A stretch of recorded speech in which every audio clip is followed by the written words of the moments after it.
playing with all the D&D All stuff over right, here. we are live. Yay. Okay. Hi, guys. I'm Tara. This is my YouTube channel. I don't know. It's a Geek Saga. There's YouTube is weird, and this channel is still under like my old YouTube username, no matter how many times I've tried to change it. So if you're seeing it as Pirate Tara, that's me too from back in the day. But yeah, so I'm Tara, and I'm here with my lovely friends Bekah, Chloe, and Izzy. And this webcast is called Conversation or A Conversation. Pun. Because we're talking about cons at conventions and not, conventions like conventional stuff, but like Comic Cons, which that term Comic Con is kind of so narrow compared to like the whole world of conventions these days. But yeah, so as a start, I've been attending conventions since 2010. I have no idea how many I've attended, but it's definitely been more than, oh gosh, it's been 7 years. So I would say I've probably attended something like 60 or 70 conventions over the years.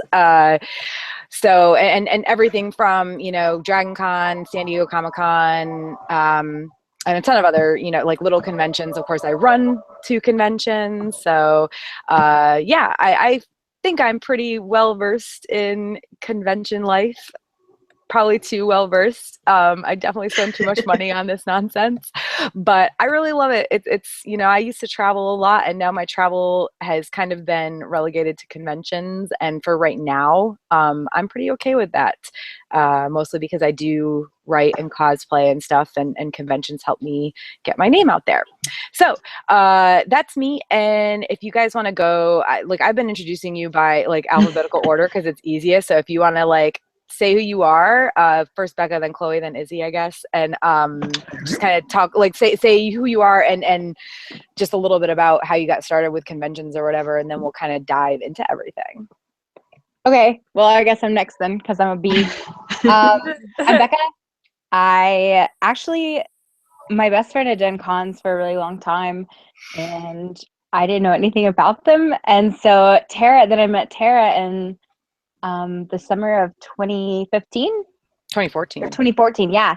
And so she's like, oh, I do cons. I'm going to Dragon Con. And I was like, oh, whatever. And then she's like, okay, listen, we're going to Conuga. And I was like, what's that? And so I did. So Tara got me into cons, and so I blame her for all of my con things. But I'm fairly new to cons. I've only been doing them since my first one was in 2015. That was Conuga 2015. But I do mostly local cons. I don't really travel a whole lot. Like I do Ice and Fire, Dragon Con. I haven't been to any like really big ones. I went to MegaCon. MegaCon's big. Yeah, I mean, yeah, but like I don't know. I like Dragon Con better than MegaCon. But I cosplay and I write, and I work with Tara at her Saga Events planning company. And yeah, I don't really have a lot to say about things. I like to I'm still new with the cosplay thing, but I really love it. It's giving me a chance to express myself because I've been in a kind of a slump lately. So it's really nice to get a chance to like dress up and like get out of my head. Okay, Chloe, you're next. Cool. Woo. Hi, I'm Chloe. I've been cosplaying. I feel old. I've been cosplaying since 2007. My first convention was JFAX in 2007, and I've been going. I used to go to a lot more conventions. I've kind of pulled back now, but I've been cosplaying and going to all Midwest conventions. I used to go probably like to 10 a year, maybe around 10 to 12 a year, but now I'm only at about 3 or 4 cons. I've been to a lot of the big Comic Cons, C2E2, PAX, Dragon Con, MagFest. I go to MagFest every single year. Pretty much any of the Midwest cons I've been to. And I have had a cosplay page for a couple years, so that's fun. That's Yuria Girl. And that's about it. Oh boy. Okay. All right. I'm Izzy, and I'm a cosplayer too, as well, a con attender. my first convention happened to be in 2007. I only went for like a couple hours each days because I was still like in high school at that point. So like my mom was kind of like, hey, it's time to come home and stuff like that. So officially I didn't actually stay for a convention weekend until 2009 officially, but this will be my 10th year attending a convention. I can't believe it's going on the 10th year at this point, but I mostly stick to Midwest conventions, which are the ones like in the Ohio, Chicago, and Michigan area. And, you know, so far, the farthest con I've gone for is Dragon Con, which was the furthest one I've ever gone to. And I used to attend like 3 or 4 conventions. Now I'm just kind of like going down to 2 now, a year now. And that's who I am. I also cosplay. I have a cosplay page called Just Izzy because I am just Izzy. I'm not special. Aw. Oh. Yeah, We love Izzy. yeah, and that's the other thing too. If you are watching this, be it live or later, my thing is down at the bottom of the screen. A Geek Saga. That's my Twitter and Tumblr and Instagram, and that's how you can find me on Facebook. Bekah is Starshine on Fire on Twitter and Star Bunny Cosplay on Facebook. Izzy is just Izzy on Facebook, and Gallifrey's Bay. Yeah, on Twitter. And I've posted these before too. And Chloe, you're Materia Girl on Facebook, right? And then Liza Arbor Goal with no D. No D. Hold the D. It took me forever to realize that's what it said because it doesn't have the D. A lot of people have told me that, and like one of my buddies, Caitlin. That's exactly what my buddy Caitlin, who cosplays, she calls it that. She goes, "Liza a Borgle." That's a Oh big wait, joke. it's supposed to be Liza Arbor Gold. Yeah. Yeah, it's just the character limit. Yeah, hold the D. Okay, so my brain just exploded because I was like, "What the fuck is?" I was like, "What the hell is? What the heck is an Arbogol?" I was like, "Is that a monster?" And now I understand. Everything makes more sense. Yeah, it does. So now that we've introduced ourselves, like we got a little bit, you know, some other introduction stuff to talk about, and we'll keep this portion, you know, kind of short or whatever. Basically, everybody goes to conventions for different reasons. So, and honestly, like having talked or gone back and forth with you guys, like in our little Google Doc and everything with the planning, like it's pretty clear that we all attend them for different reasons. There's a few that are similar, obviously, but you know, for me, like I am more likely to go to conventions that my friends talk up or that they are attending, or lately, the past couple years anyway, to ones that, you know, invite me as a speaker or a guest. Not because I'm anything super famous or important, but I do feel like I have some things to offer. And I love moderating panels. I love being on panels, and I can talk about like a lot of fandoms and whatnot. So obviously, if I'm going to be able to do that, I'm more likely to attend a convention, even if it's across the country. Honestly, that's the reason I still go to San Diego Comic-Con after all these years, you know, because I am on the single only Song of Ice and Fire fan, you know, panel that happens at Comic-Con, and it's amazing. But also, one of the things I said was I don't go out much when I'm at home. I am definitely like a stay at home and binge watch and or do game nights and drink at home type of person. So cons are kind of like my party too. You know, that's if I want to go out partying, like I just go to a convention. It's so much more fun than going out to a bar around home. So that definitely plays a part in the conventions that I choose. But yeah, and industry conventions like Comic-Con and I've also been to C2E2 are great for networking, which again is good for me. So yeah, what about you guys? And you guys don't have to go in alphabetical order or anything. I just, you know, whoever wants to chime in first, what makes you decide to go to certain conventions? Boy. Everybody's like, no, I will, Ghost. I'll go. I got it, you two. God. They're carrying us. No, I have a couple, like a similar boat with Tara, that like I do a lot of speaking and programming at conventions. I'm a part of Overlord Media Group. We haven't done a lot of stuff lately in the Midwest, but we were doing a lot of stuff in the Midwest.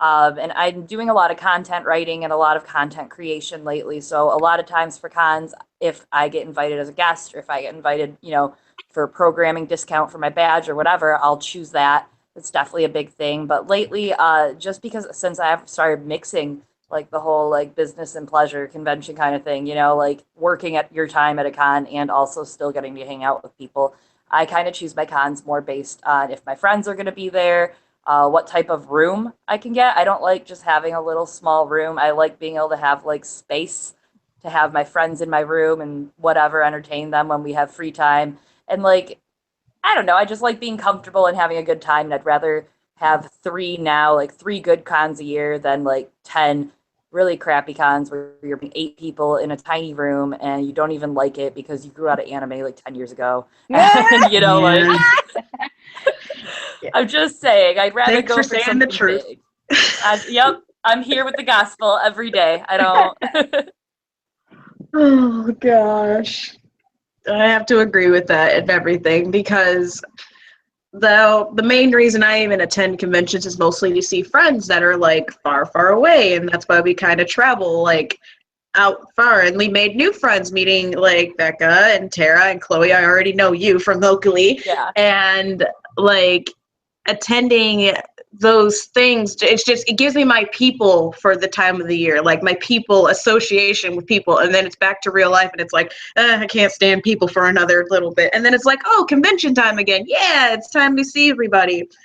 But I mostly attend them to like hang with friends and think of new ideas to keep creating and everything, because I like building props. I like building and drawing and everything. And it keeps giving me more ideas. It keeps opening my eyes to things I haven't really seen before that I don't usually see in my usual pharmacy life that I work every single day and stuff. So it's like every time I go to conventions, I like seeing people, like being around the friends. I like, I do attend panels. I actually did attend a panel just recently at Colossal Con.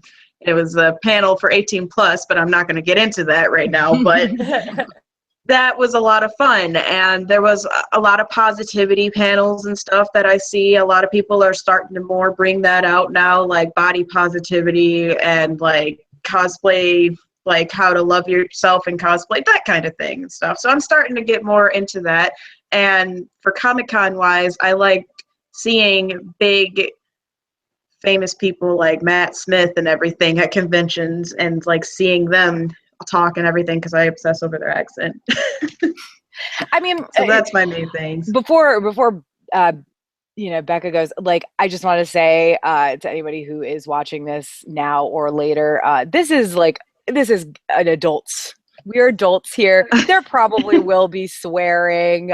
We can talk about adult things. I highly doubt anybody under the age of 18 is going to watch this. Let's be real. I'm actually pretty sure my YouTube channel is labeled 18 plus. Okay. Because I have like old Ice and Fire Con videos on there that like nobody should see. That they're like hashtag NSFW and everything. Oh my gosh. So yeah. So Bekah, you've only been attending a couple of years, but you've been to a ton of conventions for somebody who's only been going for a little over 2 years. So what do you love most about I mean, I'm mostly friends, it just depends on who's going to be there. Like, I'm more likely to go to a con where, like I'll see Chloe, or because like Tara and I used to go to cons together, but then she moved away. So I'm more likely to go to yourself. I'm more likely to go to a convention where my friends are going to be. But also like fun conventions. I mean, I'm not into anime. I'm not into a lot. Like, I have a very specific niche that I really, really like, and that's don't even laugh at me, okay? Look, it's the whole post-apocalyptic badass warrior chick survival stuff. That's my thing, and that's your aesthetic. That's my aesthetic, yeah. But no, like I go to cons to not only be able to geek out with my friends, but to see the friends, to meet new people, and of course I love getting a chance to interact with, you know, some of my favorites from TV shows and stuff like that, but I'll get into that later. But I've been introduced to so many different fandoms. Like Tara got me into Game of Thrones. I had never seen it ever. And I also really, because like I have a thing about making things with my hands. And so like I deal with bipolar, and so sometimes I just need to work. So I work on cosplay, and then I have a deadline for the con, and that really helps me. And so, but it's also fun because like you create these friendships with people, like with Chloe or like with Izzy, and you have to cram, you know, a whole year's worth of friendship into like 4 days. Y'all, that's art. That is an art that we, that's an art that we do. And I've met some of the best people I've ever met in my entire life at conventions because these people get me. So. Aw. Yeah, that's I was talking to somebody recently where it was kind of like I have met some of the best people I know and some of the worst people I know via conventions, and I don't want to like dwell on the latter too much, but I mean, here's the thing. I'm old, guys. I'm 34. So like you're not even when I got into going to conventions, at that point I was already at a point in my life where if somebody was shitty, then I wrote them off. You know what I mean? Like, you can apologize to me, and if you do something crappy to me and you apologize to me, I'll say, hey, thank you, whatever. But that doesn't mean we're going to be friends. Right. And that's definitely been a big help with being part of conventions and the cosplay community, is being able to walk away from people. And honestly, real world, like real people that aren't into this stuff, real people, normal people are so like, honestly, if I meet, if 20% of the people I meet through conventions and cosplay turn out to be assholes, that's really not that bad. No, it's not. That's a really good percentage. Yeah. And I don't really think it's been more than that. But like also like just saying like I've been like in my day-to-day interactions with people, I'd be like, so what kind of TV do you watch? Like, I don't really watch TV.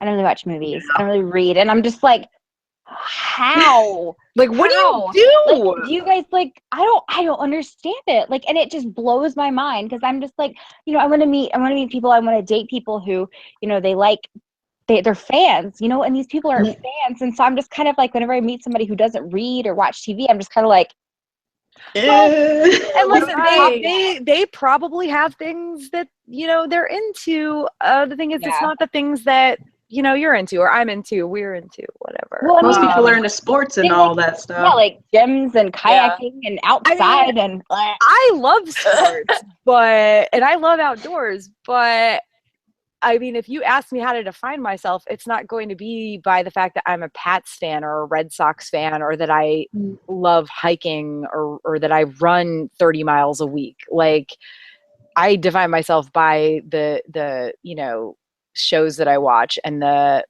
comics and the books that I read, because those are the things I want to talk about. Like, how much can you really, I personally can't talk about running that much. It's like, yep, I run. Yeah. It's a thing I do. It's really fucking hot outside to run. Like in front of the other, and it goes boop, boop, boop, boop, boop, boop.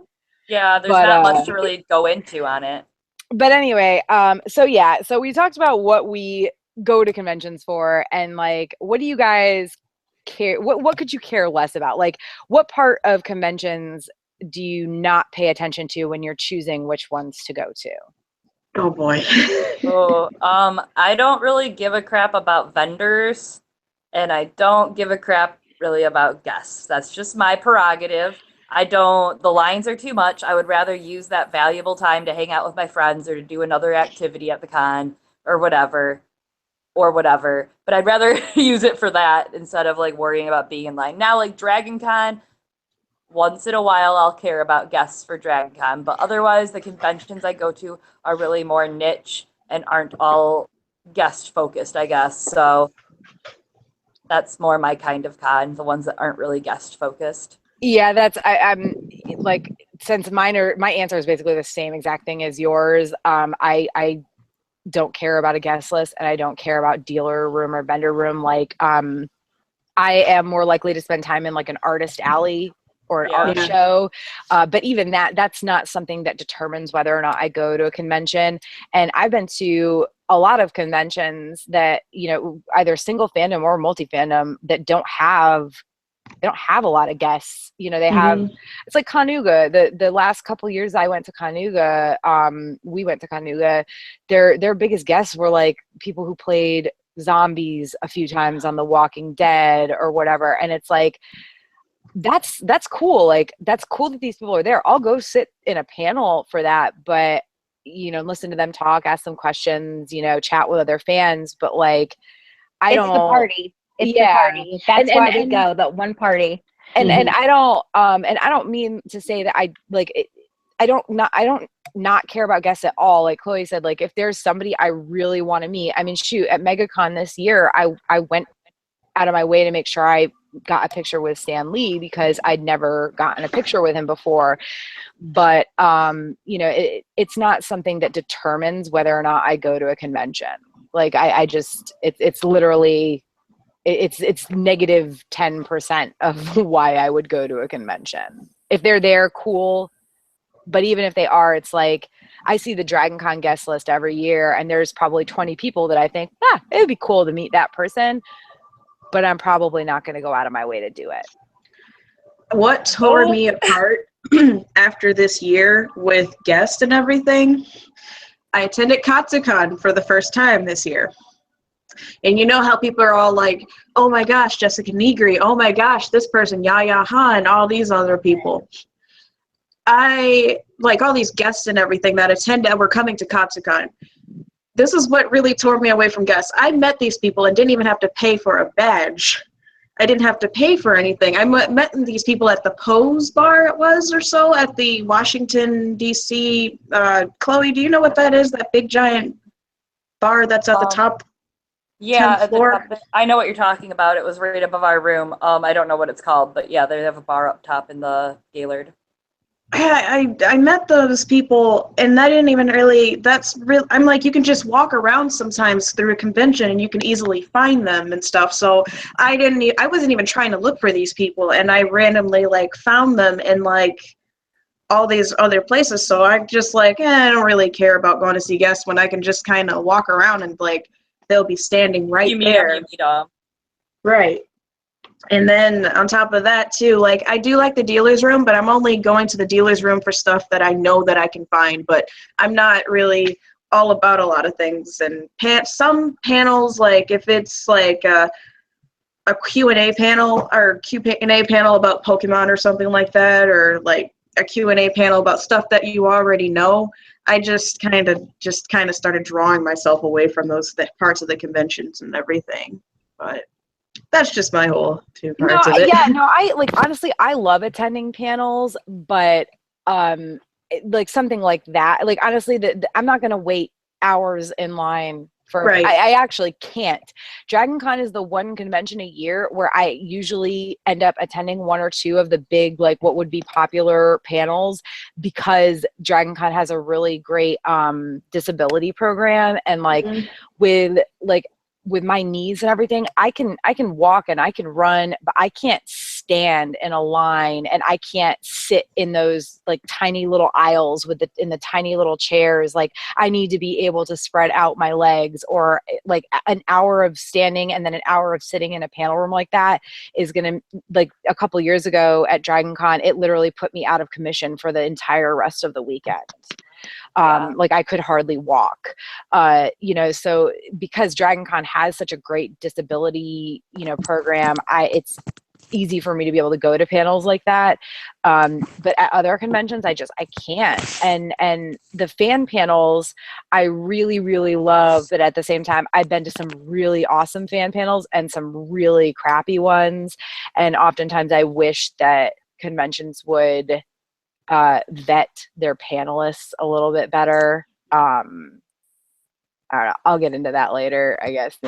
Maybe not. A Rick and Morty panel at one point, and it was not good. It was kind of those things. Yeah. What convention was it at? It was at an anime convention, and it was to be expected the way that it was. It was at Colossal Con a year ago, when Okay. Rick and Morty was kind of stupid. Oh, not stupid, but like big, stupid big and everything is what I meant to say. Yeah, I went to a Steven Universe panel at Colossal Con 2015, which is the only Colossal Con I've ever been to, and it was like it was the only panel I went to at that convention because it was one person sitting behind a table talking about, like, it was supposed to, it was advertised as like a sing along, and we sat there for 40 minutes, and it was just this one person kind of talking at the audience. So it wasn't even a conversation between a bunch of panelists. It was just one person talking at the audience, and it was like, yeah, that's a lot of panel. That's another thing that drew me away from panels is just stuff like that. And I'm like, Cringy. I expected it to be like panels like Comic Cons.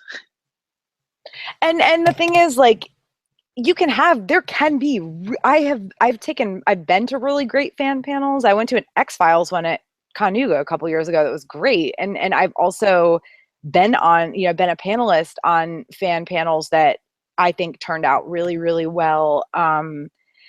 But yeah, I feel like conventions don't necessarily do the best job of vetting Anime conventions. Yeah, as especially anime cons, so I've did programming for 5-6 years in an improv sketch group at anime cons and all over the Midwest, and like you just get some interesting like other panels. There were some cons that like they were like, no, we already have this specific type of panel, so we're not going to accept you. But then the panel that got in was very cringy and was like where you had someone sitting there for 45 minutes just talking, droning on, nothing interesting.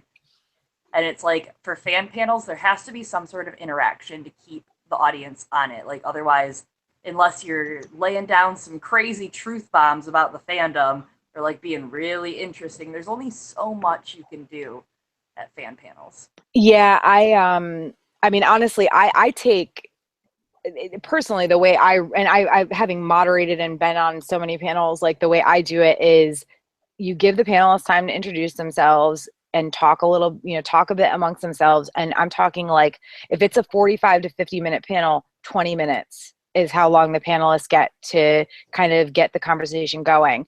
And then after that, it should be turned over to the audience. Now, if the audience isn't participating a lot, then yes, the panelists and the moderator have that, it's their job to keep things going. But otherwise it should be about audience participation and audience questions, because otherwise, like, the people on these panels, they aren't famous.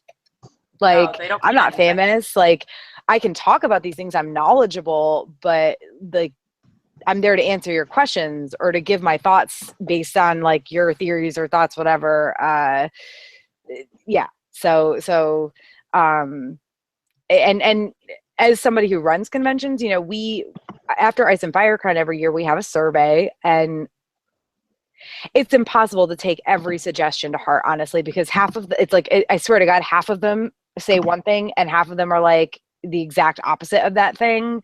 But we do take feedback very seriously with our like panels and with everything, but with our panels and discussions, like we have our panels and discussions have changed every year based on the feedback that we get from those surveys. And I know that Dragon Con also has, a way to give feedback on panels, but I don't, and I think the track directors listen to that for sure. I mean, I know that the woman who runs the American Sci-Fi Fantasy Media track absolutely does, but at times it's also like, having been on panels at Dragon Con where the reason the panel was awful is because of another panelist, it's like, how do you even fight that,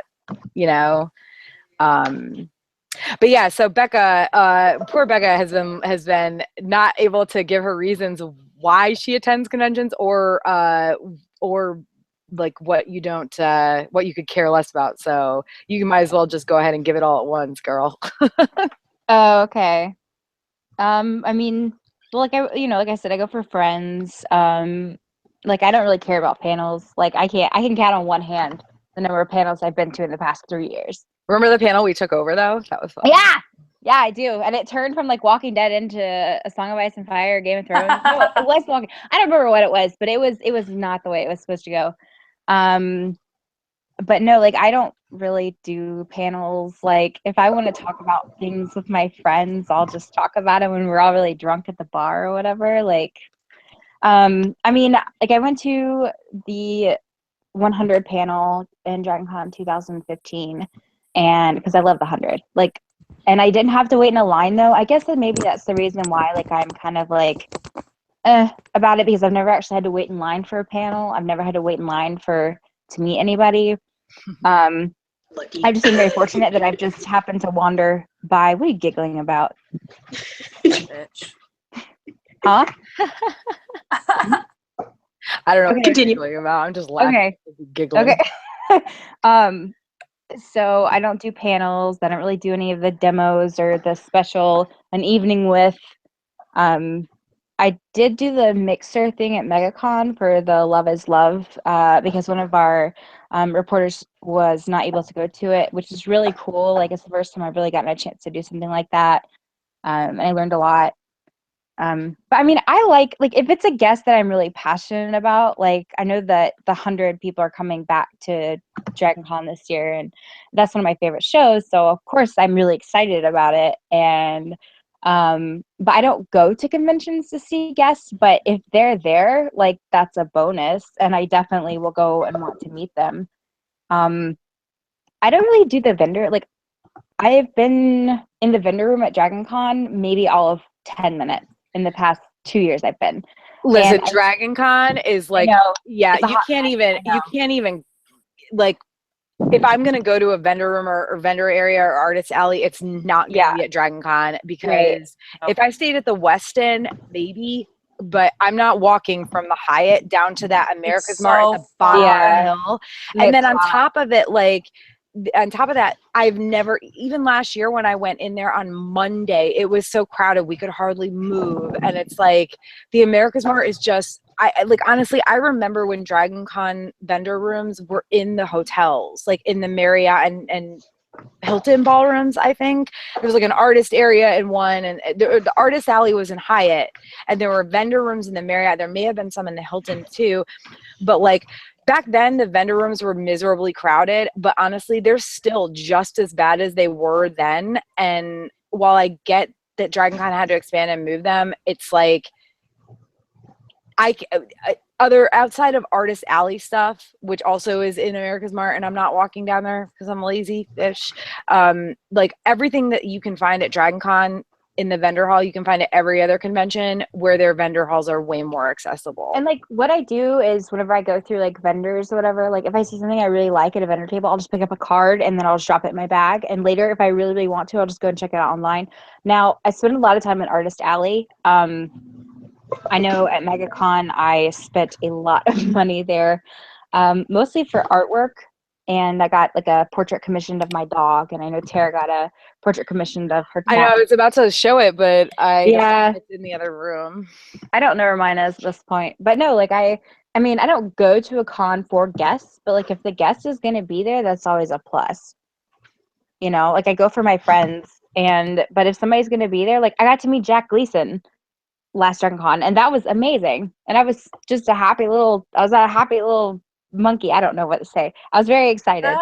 And I got to the chance to meet Bob Morley and all these cool people. And I mean, like I said, I don't go for the guests, and people always like they tease me sometimes because I'm just like, oh my God, so and so is going to be there. And they're just like, but I'm just like, no, I'm excited about it. But okay, I'm done.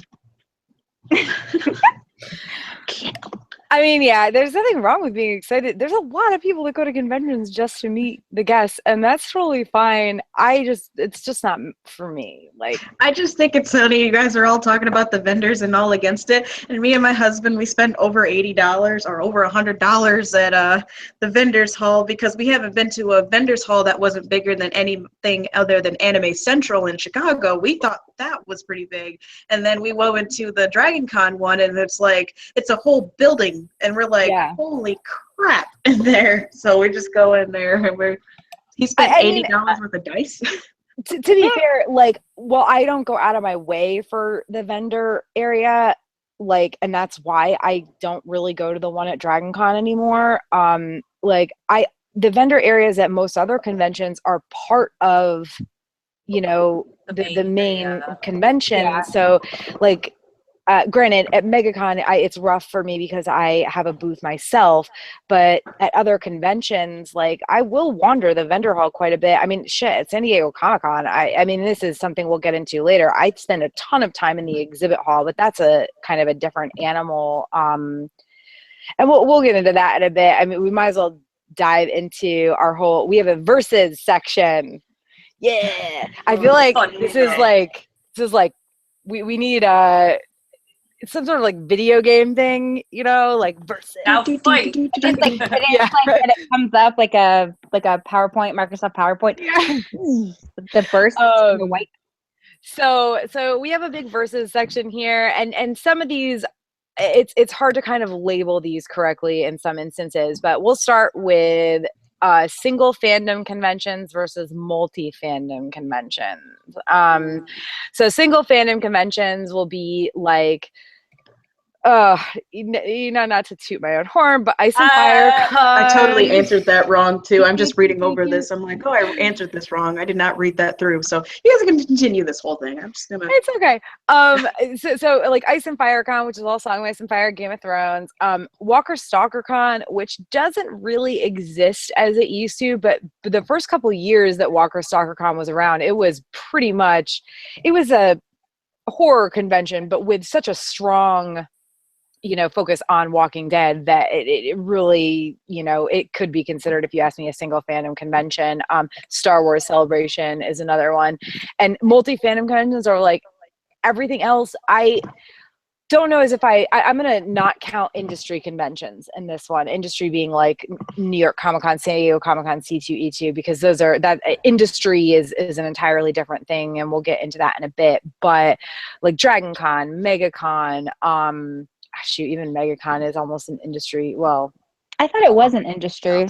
It's not industry. It's more like a corporate convention now, because it's owned by Fan Expo, which does a ton of them. But generally, it is multi-fandom.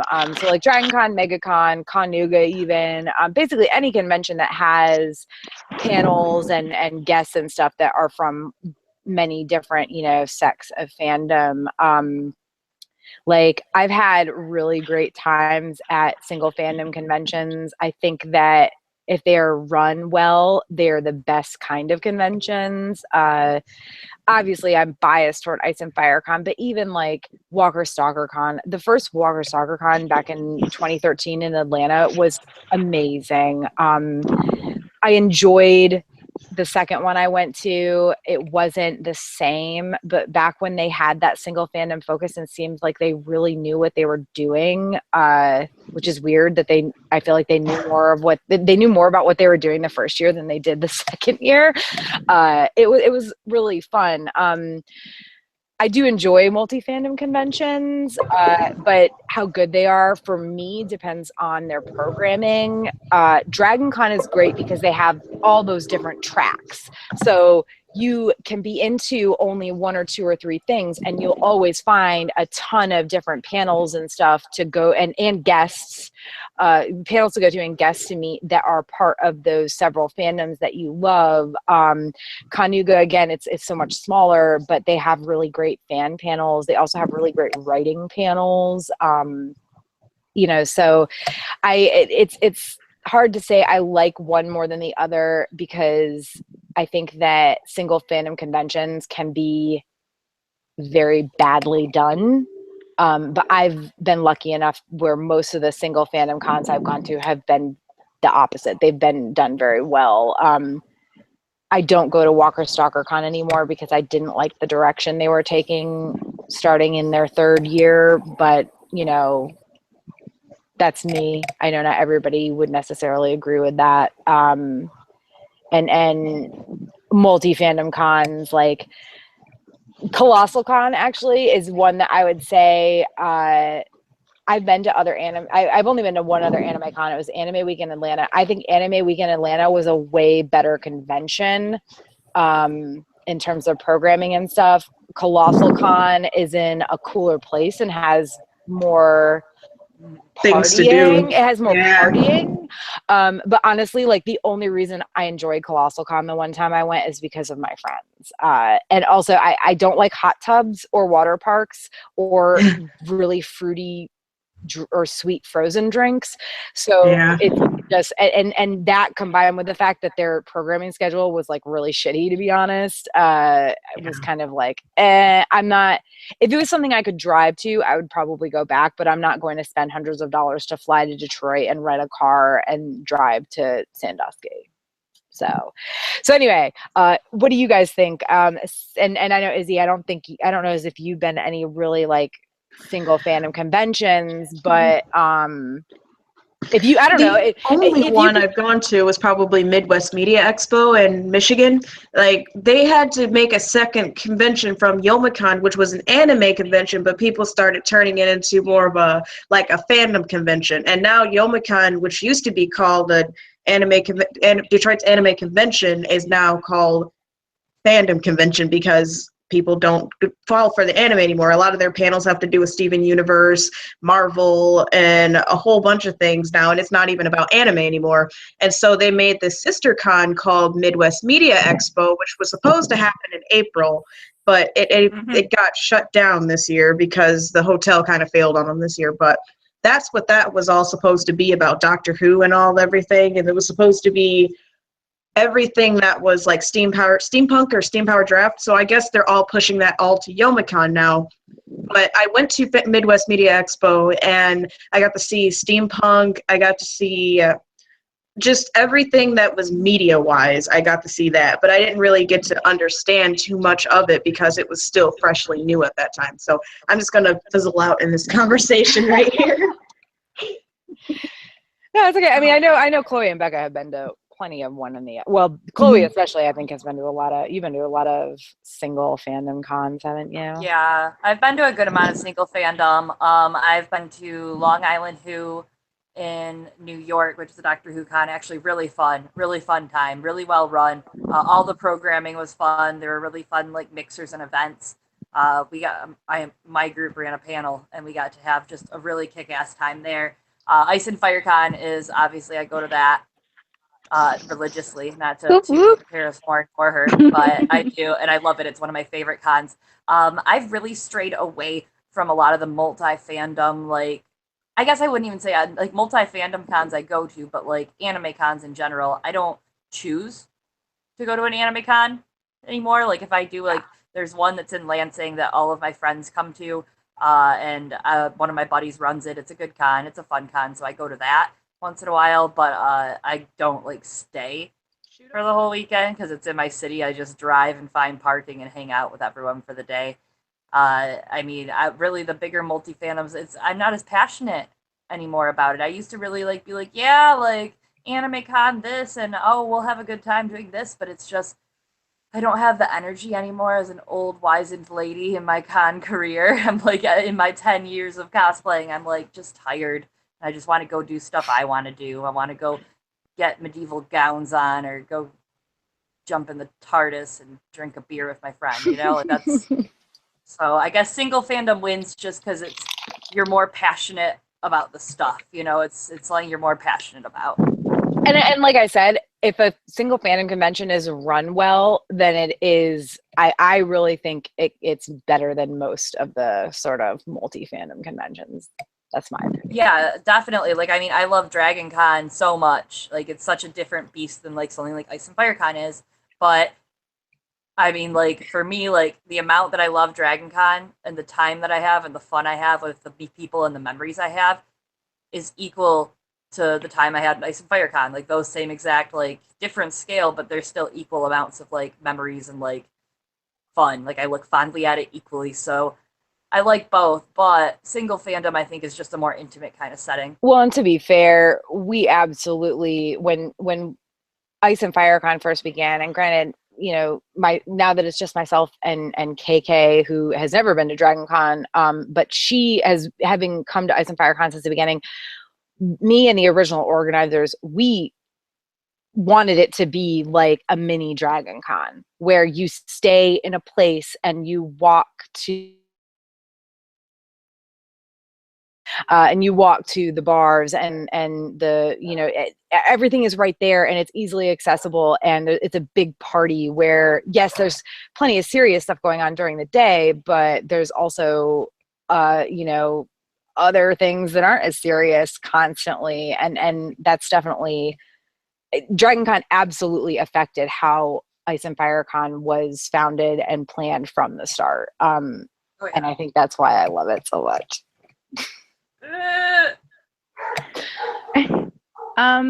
Okay, so I gotta pull up my thing here because I'm on my mom's. I'm gonna mute myself for a second because my dogs are going crazy. Okay. Bye. So I mean, I've only ever been to one single fandom thing. I think it's, yeah, 3 years. And then I mean everything else though has just been multi-fandom. So I like getting a chance to spread out. I like getting a chance to, because like I mean single fandom, it's very close, and there's like a really nice little family, especially with Ice and Fire Con.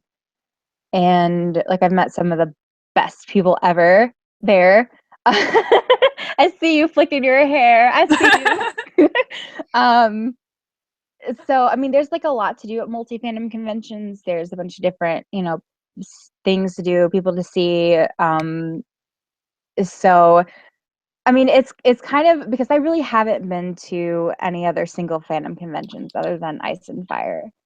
But I mean, you know, coming up here, I'll be doing, you know, I'll be able to go to the Beach City Con. That's another single fandom one. So also put on by Tara and KK.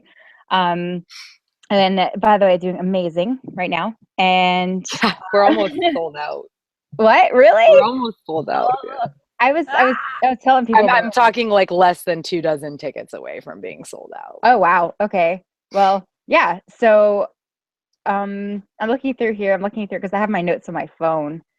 But yeah, like I mean I create, you know, a good family or whatever, but then like, you know, because like I know a lot of my friends don't like iZombie, they don't like the 100, and you know, so like whenever I go to Dragon Con I get a chance to like go to the 100 shoot, and then we go and meet the guys, and you know, or you know, we have the Hunger Games bunny hutch, so it's like, you know, it's kind of spread out everywhere, but there's a certain charm to both, I think.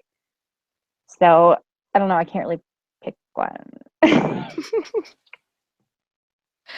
I mean, that's fine. Well, and I know that you haven't been to a lot of single fandom conventions. Like, I forget that you haven't gone to a Walker Stalker Con yet.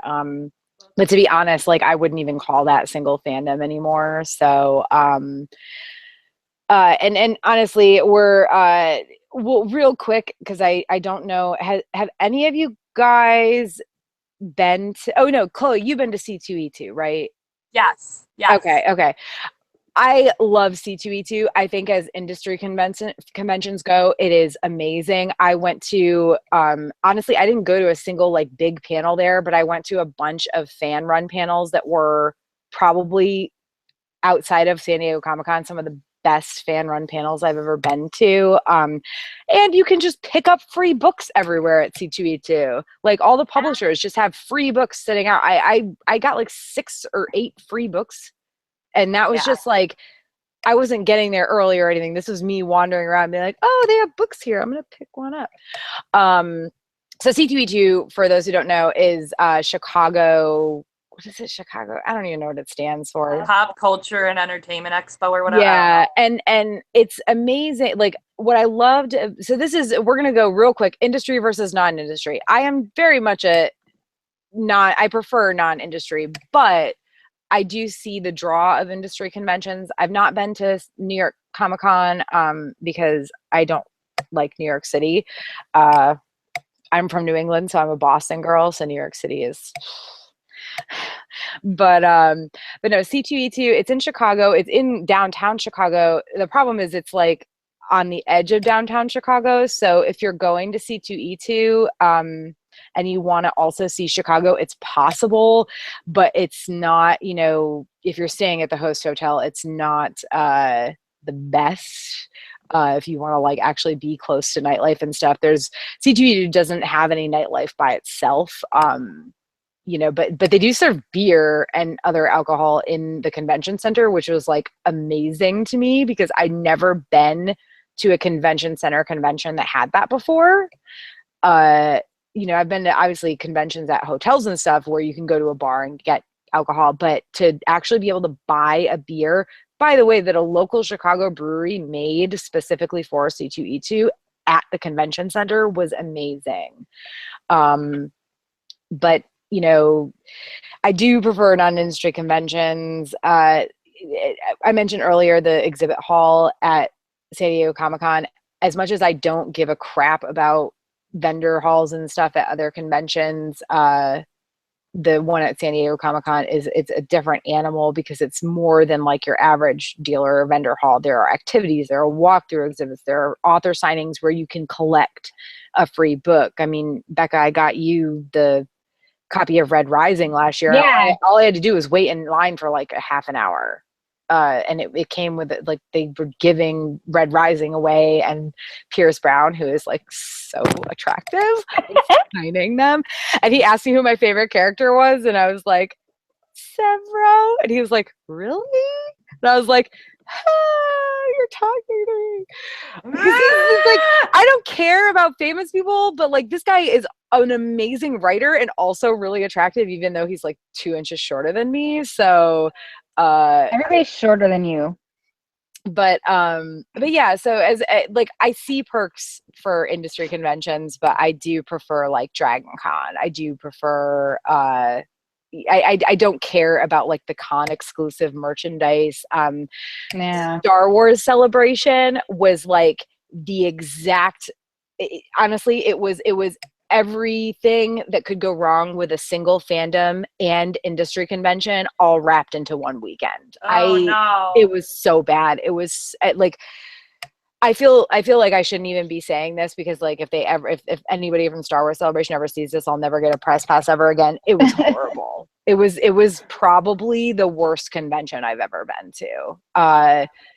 Like just disorganized. They had like all these exclusive Funkos, but you had to get win like a lottery, which it was free to enter. But if you didn't win the lottery, you weren't getting one of their exclusive Funkos because there were people standing there by the line, like from like eBay sellers and stuff that would be like, hey, if you're not buying the exclusive Thrawn Funko, I will give you $30 right now, and all you have to do is buy one of these $10 Funkos, and you get to keep $20. So like by the time normal people who didn't win the lottery got to enter the booth, there was nothing left. The line for the Celebration store, which had a ton of exclusive stuff, was never less than 2 hours long. I tried to go to a panel and they had changed the location. So it took me, I would have been on time, but because they'd changed the location, it took me 10 minutes to find it. And by the time I found it, even though it was only 10 minutes late, they wouldn't let me in. Oh no. To a fan panel. It wasn't full. It wasn't a full panel. It wasn't like they weren't allowing people in because it was full. They just weren't allowing people in because it had already started. And I was like, I've never been to a convention where people weren't allowed into a fan panel late unless it was like full. You want those people to come in. Yeah. So yeah, like as industry and single fandom conventions go, it was just like fail at every turn.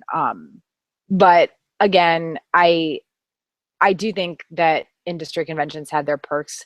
If I had to choose between, I mean, honestly, I had like at C2E2, I couldn't go this year because it was the week before Ice and Fire Con, and that was, as much as I hated missing it, it wasn't, obviously Ice and Fire Con. Even if I wasn't an organizer, it would have been Ice and Fire Con.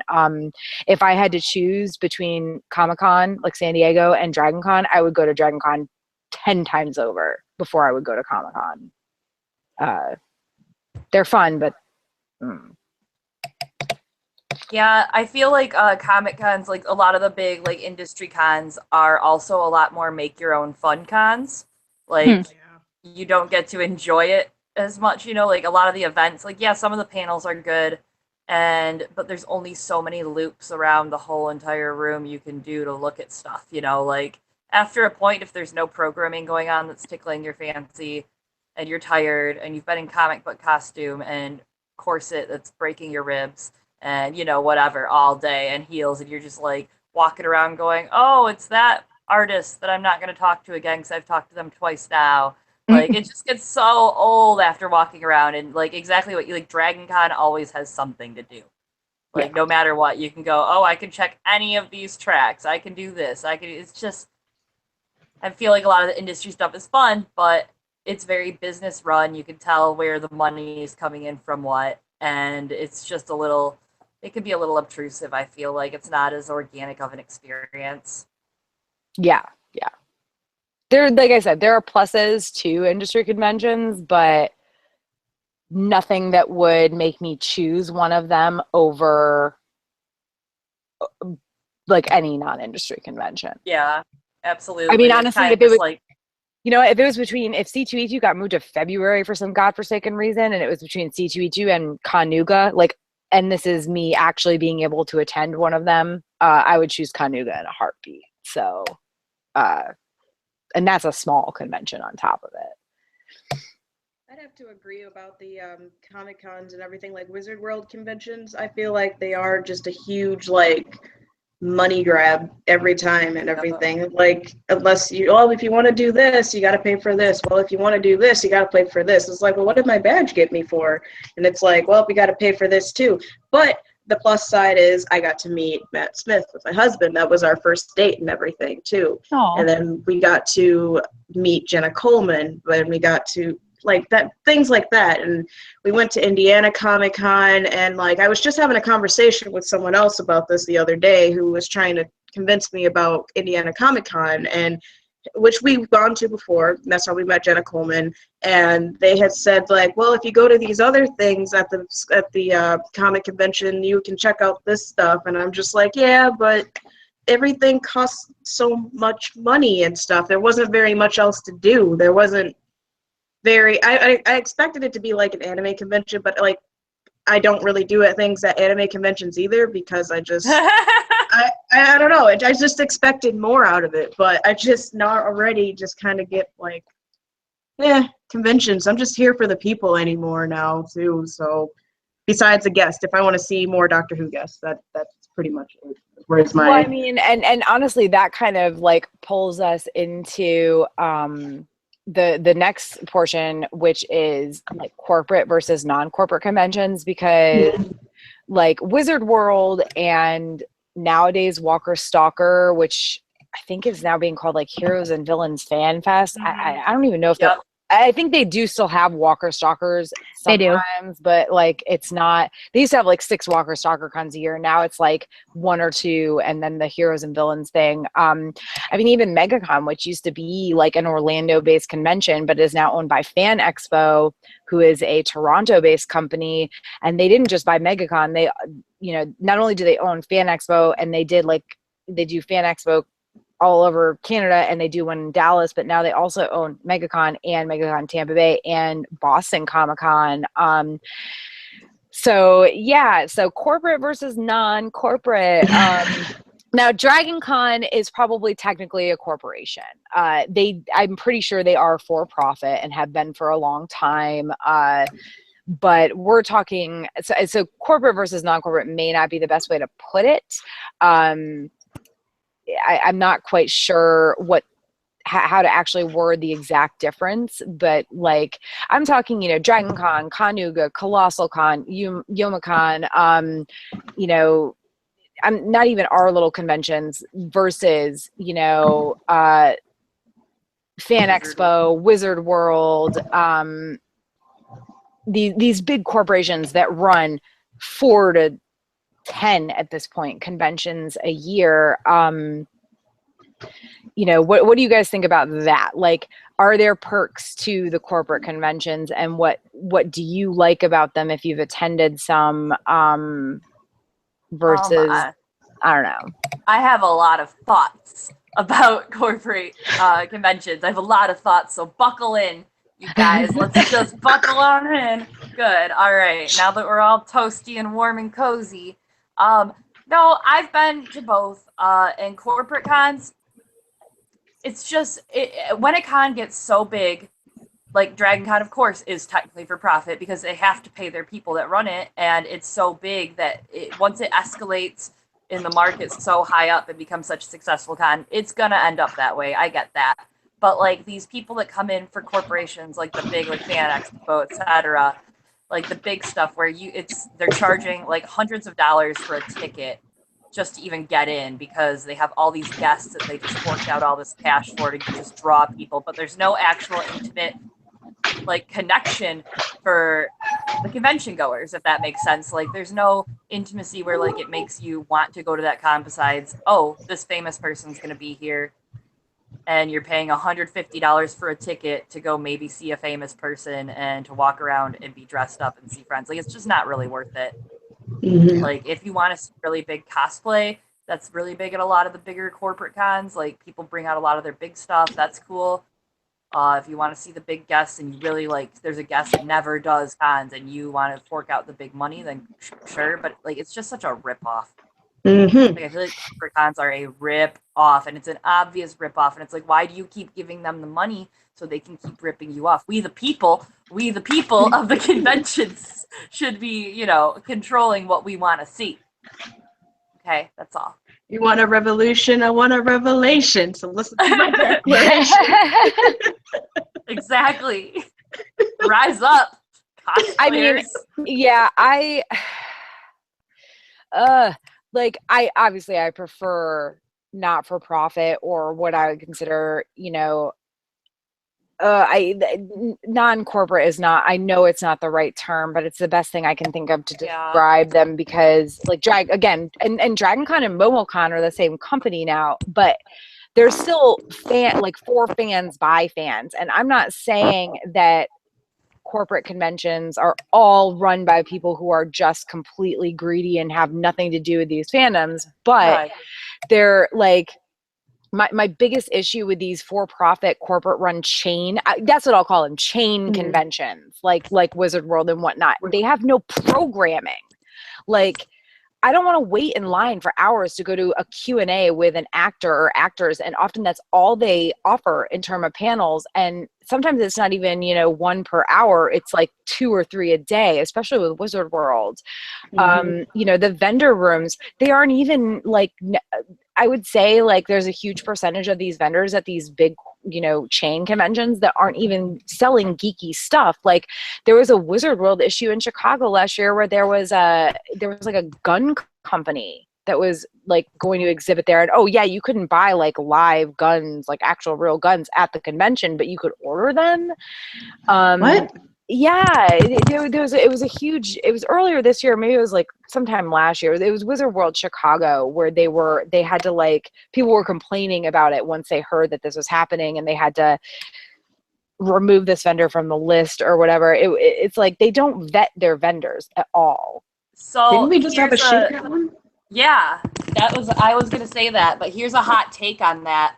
Conventions, like those kind of corporate conventions, like Wizarding World and stuff, those are like the liquidation sales of all conventions. They bring in guns. Like I'm waiting for them to open up a section for selling used tablets in the back. Like that's what I feel. It's just a cash grab. That's all it is. Like whatever they can bring in to make money. Oh, gun people. Yeah, they'll probably bring some money. Good for them. Like they don't care. Yeah, no, and that's the thing. They don't. There's no quality control. Like I'll bring. This is probably the best time to bring this up. Is anybody else in the Rate That Comic-Con or Rate This Comic-Con group on Facebook? I hadn't heard of it until you talked about it. But I will find out about it. Yeah, there's thousands of people in it. It's not huge, but like a friend suggested it to me recently and I joined it, and it's kind of, right now I'm just kind of sitting back and watching the mess because some of it is legitimate, issues and complaints, people saying, hey, this convention bombed, and there's a lot of vendors talking back and forth with each other about conventions where they pay to vend and things don't go well because the convention didn't do their job marketing or whatever. and then there was a lot of complaints about the recent issues with, I think it was like Phoenix Comic-Con, where they said like no prop weapons are allowed. Oh yeah, There was I that heard about attack on the actor, or the wannabe attack on the actor from Power Rangers or whatever. Like, some of it's very legitimate, and some of it's just kind of like, wow, like, I am wasting a lot of time reading these posts in this group because they're complaining. It's like, I've never seen people bitch so much about guests being canceled at conventions. Like, It do they not happens. understand these people have lives, that they have Right. work? Like filming schedules? Like, yeah. And that's honestly most of the time is what I don't even know. I just gotta give like conventions like Youmacon. Like, I am friends with the guy who runs that convention. I gotta give him so much credit because he is running all this stuff out of his pocket by himself. Like, not by himself, but like Morgan, he's done such an awesome job keeping Youmacon running. Despite all the like little failures he's had at like a little bit, he's like always like a press and go kind of thing. Like, I'm going to test the waters and then I'll keep going with it and type things. And then he's gotten so much help. That is one convention that's still completely fan ran that I know for sure, for a fact, that it's easy. That's why I keep attending it every year and stuff like that, because he keeps 24-hour panel gaming running. He keeps 24-hour game rooms. He keeps 24-hour functions going constantly, and you don't have to pay for everything and stuff, and you just get your pay for your badge and you just go.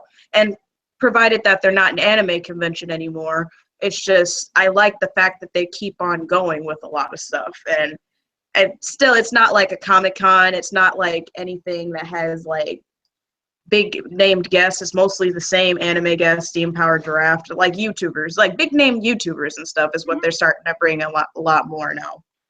And people are starting to like that and stuff too. And now that the convention's gone up to, I think it's going up to like 25,000 this year, at least is what they're expecting.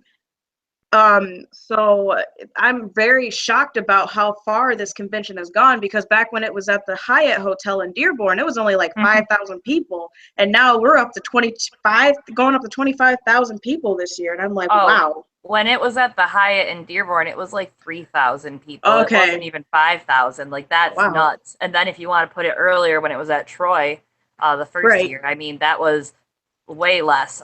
But I did security staff for Youmacon for a couple years. And I remember 2 years ago we had 18,000. So this year it's projected like over 25,000, and that's pretty big. But it's still fan run. Like Izzy's saying, it's been. I mean, like, I remember when it was tiny and it was at the small hotel, and you guys would really be interested in the way it was set up, because now it's moved. It's across the Cobo Hall, and it's across the Renaissance Center and the Marriott, and like, it's very interesting because it's just this big, like, almost like a Final Fantasy VIII maze, like how like the Seed Academy is. Like, it literally looks like the Seed Academy from Final Fantasy VIII, 'cause it's just like these circles, and you go up the escalators to the next level, and there's like circles, and then you walk around them and it's really cool. But you can get really lost if you don't know it. But like, this con, like, it's just expanding. But then what point will it get to where it becomes a con that can't be fan run anymore, and they're gonna keep expanding? Like, you know, it's interesting to see how cons grow and what happens when they get to a certain growth hurdle. Right, exactly. And a lot of people too, part two of that, a lot of people are scared to come to Detroit. And especially since it's downtown Detroit. God. And they're just like, oh my God, I'm not going to Detroit. And a lot of reasons people won't go to Youmacon is because it's in Detroit. It's in downtown, the safest part of the city and everything. And I'm like, okay, you guys, I'm done with you. if they would bring me in as a speaker or a guest, I would go. I'm just not paying for a plane ticket to Detroit if I'm also going to have to pay. Like, I don't even want to say it's not about paying for a ticket or not for me, whether or not I go to a convention, but like, for me to travel, like, to pay for the travel expenses, I've got to have more than just I'm going to a convention. I can drive to Dragon Con. You know, I can, any convention in Florida, obviously I'm driving to. Like, Comic-Con, I will pay to fly to and everything, because it is Comic-Con, and there's so much networking that I can do there that I can't do anywhere else. And I'm also like considered a trade professional at Comic-Con, so that helps as well. But yeah, like conventions like that, I would love to attend some different conventions like around the States, but I've got to get in and have like a booth where I can sell my books and cosplay prints, or be a speaker. Like I was at ClexaCon. I paid to go to ClexaCon in Las Vegas, like for my flight and hotel and everything. My pass was free, but like I got to speak on 6 panels throughout the weekend. So I got to, I felt like I was involved, and I got to put my name out there and everything. So for me, it's definitely let me, speak on some panels and stuff. A lot of it has just so much politics behind a lot of things, especially certain way too. And like Youmacon, I don't even know what's going to happen with them eventually, because he knows this convention's getting so large now that he doesn't even know what to do with it. And so far they had that. It's just a lot and stuff, just in general, for a convention. But that's why I keep attending it every year, because I'm like, this con has gotten from a small to a large, big giant, that takes over Detroit. But Michigan and like Ohio needs something like what you guys have, like Dragon Con, and like you guys have Dragon Con and all these other big giant expos. We still have yet to have one of those in around Ohio and Michigan, and we don't have anything big like that. And the only thing we have is Youmacon, which is really our big star pride of the Midwest, honestly, besides ColossalCon. But ColossalCon, like I said, is not really a convention you really want a convention at. It's just big party. So all those and I think a big part of that is like with something like Youmacon, if they're willing to grow and change, then they could, because it's in a hotel, isn't it? It's in like a Renaissance Marriott or whatever. Like something like that. It may not ever be Dragon Con level, but if it's growing that way in numbers, if they're willing to expand their programming and whatnot, like it may be a few years before they could afford big name guests, but that doesn't mean that they can't have different tracks with track directors and do, not just anime or animation in general, but like just general fandom stuff. I honestly feel if they were, did you say that Youmacon was the one who tried to do that Midwest? Yeah. I honestly feel that was a mistake on their part. Instead of branching out into a second convention, they should have just tried to expand their own convention. Like, I'll tell you this much: if Steven Universe as a show ends within the next couple of years, Beach City Con will not be Beach City Con anymore. It will become a Western animation convention where we aren't just about Steven Universe. We're also about, like, say, Gravity Falls and Adventure Time. Yeah, like it'll be a general Western animation convention if Steven Universe ends anytime soon. And I feel like that's where Youmacon may have misstepped. And I'm not saying they did anything wrong, because I did hear about that situation. From what I've heard, it was issues with their venue.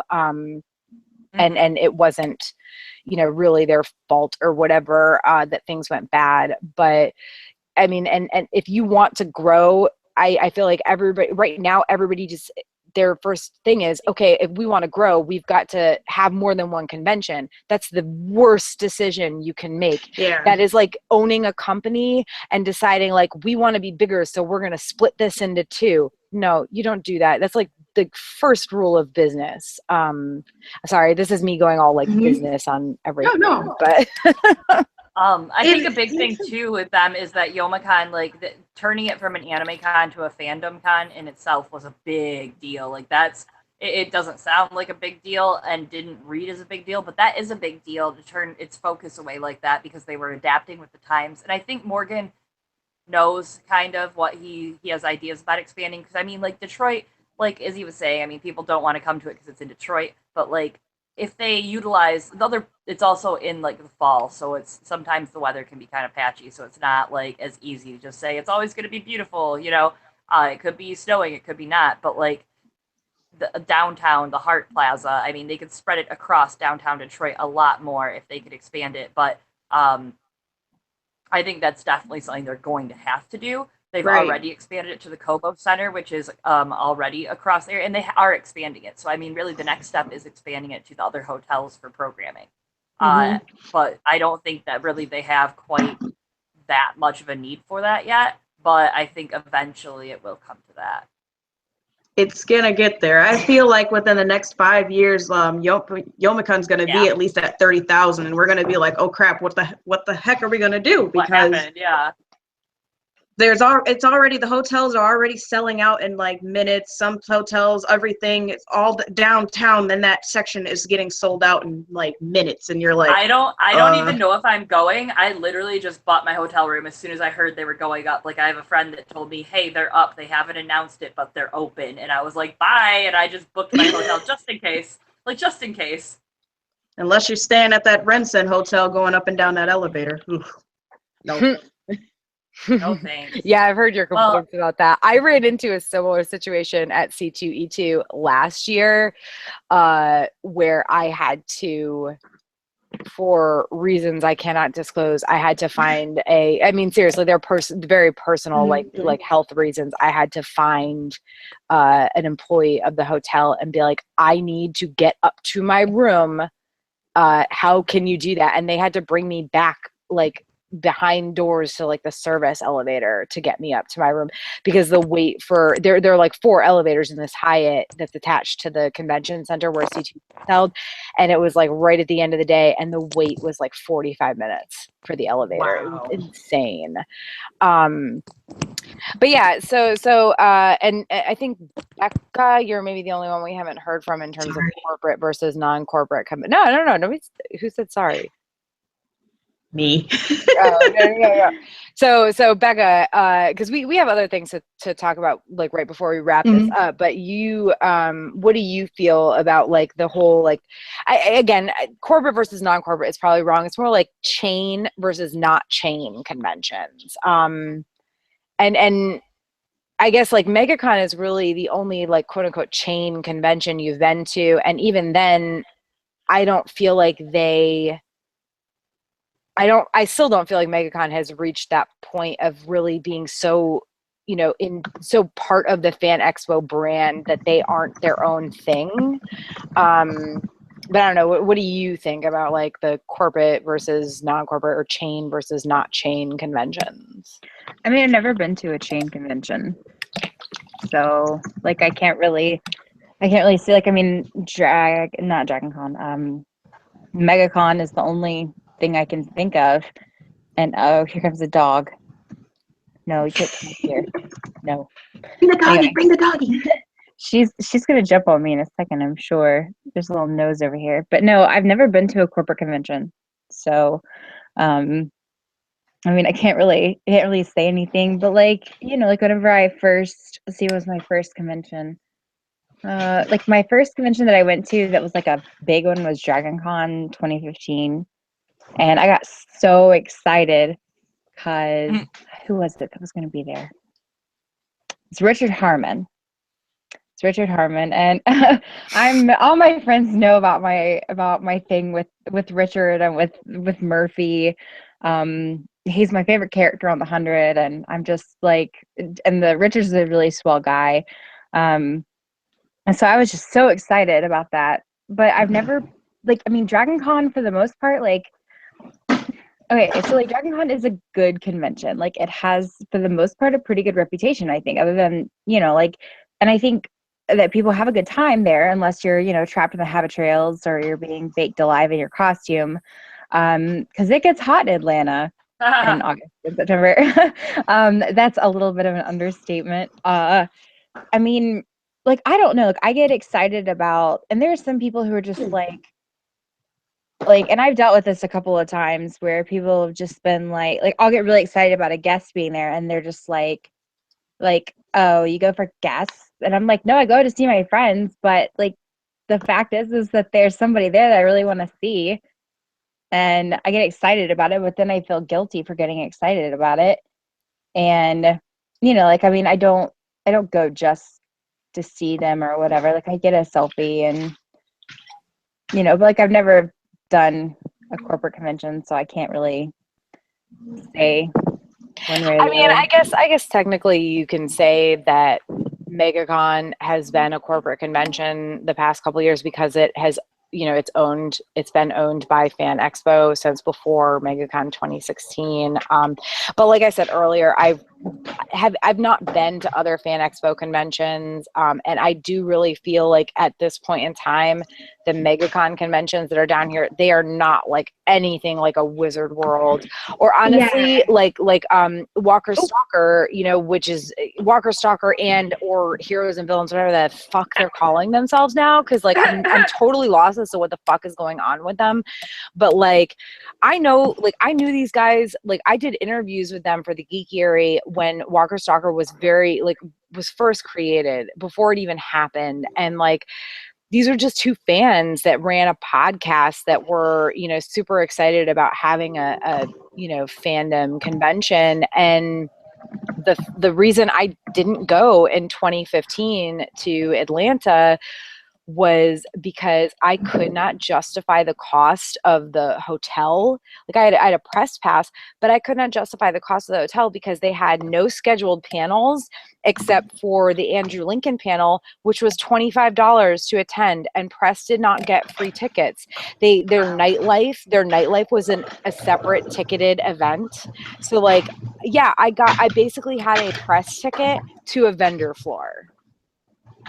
I can't afford even then when I had a very well paying 40-hour plus a week job, I could not afford to pay close to $200 a night for a hotel to go to a convention where my press pass gets me into a vendor hall. What am I going to write about?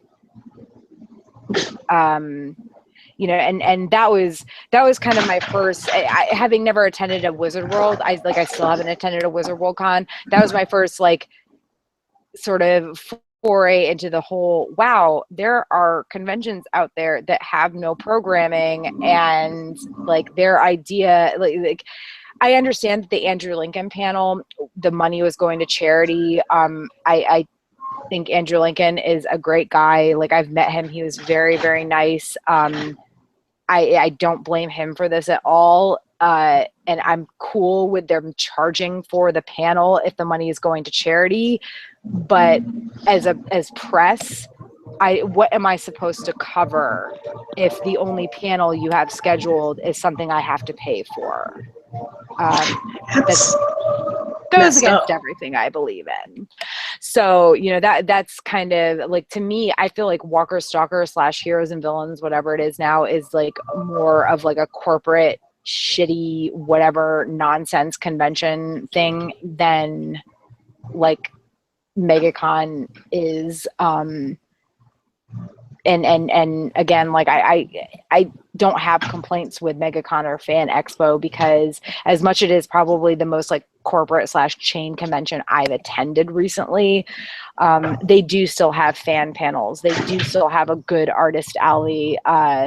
They have a lot of cosplay guests, which is not as somebody who runs conventions, I'm not going to bring cosplay guests into my single fandom conventions, but at a convention like MegaCon, I think it's a cool thing. You get to meet somebody who does something really, really well and is also friendly and willing to talk to you about it, and they'll be on panels about it. So I think there's right ways to do it and wrong ways to do it. And I think that Fan Expo has, as far as I can see, been doing a really good job versus Wizard World. From everything I've seen from friends who've attended, is just not. It hasn't really ever been, but I don't know. Maybe it's just me.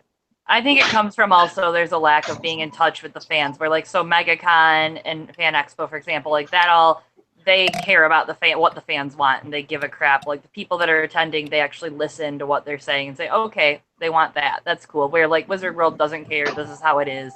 This is what you're paying for. You're showing up and you're getting this. I do not like Wizard World's too much money. Not worth it.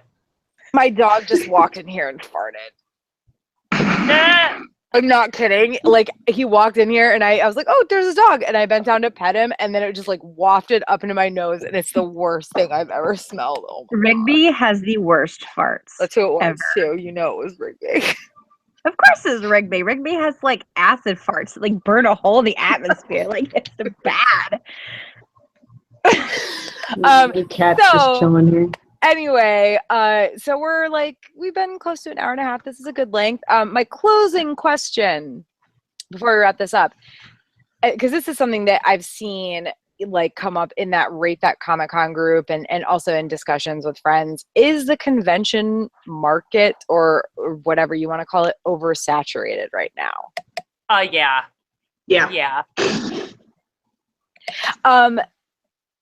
Here's my take on it. Is it oversaturated? Yes. It is oversaturated because there are a lot of people out there who think that they can run a convention Boom. who really shouldn't. And I'm not saying that I am the most, I'm not saying that I'm the end all be all of who can or cannot or should not be running a convention. I'm not. But there are a lot of companies and or people out there that think they can run conventions right now that shouldn't be or can't. I mean, honestly, like I really hate like ranking on Wizard World so much because I've never been to a Wizard World convention. So in a way, what do I know? But also I do know that they have had a lot of trouble the past couple of years, that they have lost a ton of money because they tried to do too many conventions in too many places in a single year. And they've had to cancel a lot of conventions. They were supposed to do one in Greenville, South Carolina. And they first they put it off. They said, okay, we're not going to do it in 2016 or whatever. We're going to do it in 2017. Then they canceled it altogether. And then they had Big Fandom Greenville too. Yeah, it's okay. It's struggling. It's riding the struggle bus right now. As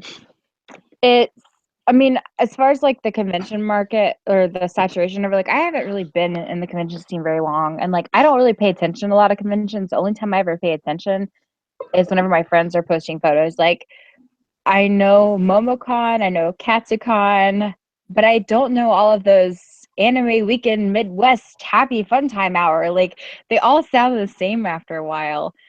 And I don't know. Like I don't because like I really like pay attention to Dragon Con and Ice and Fire Con, and then but then I hear like these little ones like Ichiban Con here, MomoCon. MomoCon is not little, to be fair. Yeah, I know. It's not little. Trust me, no. Like I mean, name wise, but it's like Ramen Con, Nacho Con. Yeah, I don't know. It's like at this point, it's just like pick a noun and slap a word con on it. And but I don't. That, to be fair, that's actually really, Bekah. So like anime cons are actually a huge dying breed, and so hearing those kind of like little names like that, those are last second people that are like, we can save anime cons, and everyone's like, no, you can't because they died for a reason. No, I was saying like I was thinking about DashCon. And I was thinking about like those conventions, where people are just like, you know what, we should do this. No, you fucking shouldn't.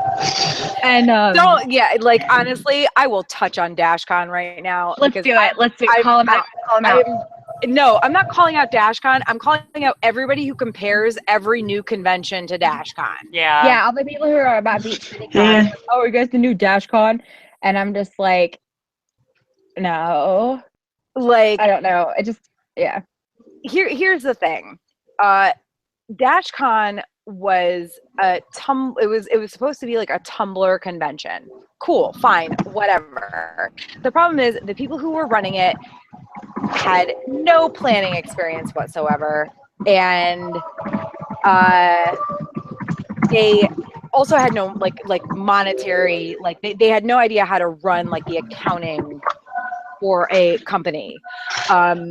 And they expected thousands more people. They expected thousands more tickets to sell than they actually sold. So they booked all these guests based on nothing.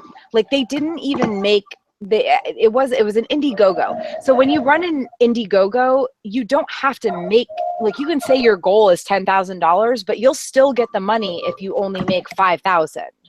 So that's what happened with them. They set a goal. They did not make it. It wasn't quite that disparate, but it was there was a couple $1,000s difference, and they hoped that even though they didn't make their Indiegogo goal, that they would make enough money in ticket sales, after that and at the convention to cover all their expenses. They did not. So when that didn't happen, they screwed the one like major guest that they were bringing in, which was the Welcome to Night Vale people. Oh yeah. And in turn, the Welcome to Night Vale people were like, listen, we hate to do this, but we can't afford to stay here. They aren't paying our hotel. They're not reimbursing us for our travel like they said they would. We are broke. We don't make a lot of money off of this. We cannot stay here. So the Welcome to Night Vale people understandably left. And like, I have an article. If you Google search the Geekiary -Con, like our article had like hundreds of thousands of hits. So it's probably the first thing. Honestly, if you search like -Con scam or something, it's probably the first thing that's going to come up. But the thing is, like, since that happened, so many people compare, and not just us, not just Beach City Con, but they compare every new convention that crops up, especially if you do a Kickstarter or something, they compare it to -Con. There was a Hannibal convention that was planned recently that I actually, as a consultant, I worked on this convention at an hour, like they paid me an hourly consulting rate to give them information and advice. And I was very certain that they would make their Kickstarter goal and have a successful convention. They did make their Kickstarter goal. They're in the midst of planning their convention. They've sold a good amount of tickets. Their convention is happening in November, and I think it's going to go very well. But they're another one that is being lumped in with Beach City Con, and compared to -Con because they had a Kickstarter. Walker Stalker Con started with a Kickstarter, and they were probably one of the first conventions that had a Kickstarter because this was back in like early 2013. And their Kickstarter was successful. Nobody compares them to -Con because they existed before it. But every convention that has a fundraiser post -Con is being compared to them, and it's fucking maddening. Oh, that's I have to say this one part though, like there's this convention called BlurredCon. It's for BlurredCon, Black Nerds or whatever and stuff. So far, they have used a Kickstarter convention or so, is what they're supposed to be using right now in a Kickstarter. And all they've been announcing is cosplay spotlight guest, cosplay light spotlights, cosplay guests, cosplay everything, and there's supposed to be a whole bunch of people of color that are supposed to be going to it. But they haven't really announced programming. They haven't really announced anything like you're supposed to do at a convention and stuff like that. And I guess like the convention is supposed to be all about like for people that are of color that feel like a nerd and stuff like that and feel left out with everything. So they started this convention. But nothing like information wise has been set out. So they started this Kickstarter and they started this GoFundMe page saying, why don't we have all this money and stuff and use it towards that? And I'm just like, before you guys start going out there with all this stuff, give us more information about the convention and everything, not just have a plan. Right. I mean, to be fair, like we ran our Beach City Con Kickstarter based on like, hey, yes, we have planned a successful single fandom convention for many years now. And we didn't have like any sort of we basically said if we make this, if we like make our goal, we will have the convention. And our goal was very low. It was like $7,000. Mm-hmm. If we had like quadrupled our goal, we were bringing in some very big we tripled it within, was it 24 hours? No, we doubled it. We doubled it within like less than 24 hours. But like, we also, you know, we didn't end up making our stretch goal, but we made enough where we are able to we're bringing in one guest, and we're in talks to bring in a second. Guests are very expensive, especially for small conventions, and we also didn't have, you know, we still don't have any programming listed, but obviously, like we said, we'll have a costume contest, we'll have photo shoots, we'll have panels, we'll have a Steven Universe sing-along, we'll have a Fight Like a Gem combat class.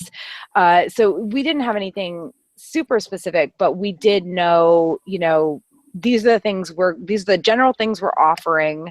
And we have done this before with another fandom. And like, we still, honestly, like we got compared to DashCon even after people were like, wait a minute, but they've planned this other convention.